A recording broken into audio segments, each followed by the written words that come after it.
Belton. Thank you for inviting us back to the school. My brother and I, Sebastian, we actually attended this school way back in the day, so we are back here to donate handheld metal detecting wands as well as 5 of our books to your libraries.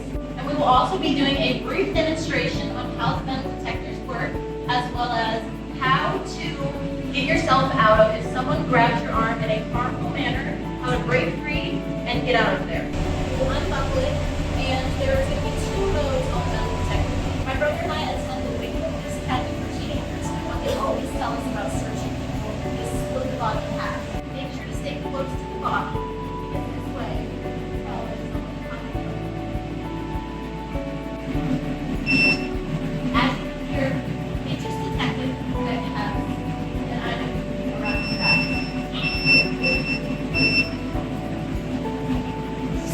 Next, we will go into the demonstration of how to break free if someone grabs your arm in a harmful manner. So first step, the assailant, or my brother, has grabbed my arm. What you want to do is put your hand out and push it out. This begins the breaking process. Once you have broken your hand, sometimes this is not enough to get the personal freedom. What you want to do then is step back, give yourself force to push through your shoulder, your arm, and your hand. So you push away. After you push away, look and get out.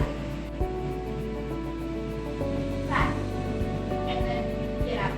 Moving on to our next subject, we're going to speak about is gun safety. Yes. Yes. You should always put yourself first and stay safe. And then always let someone know.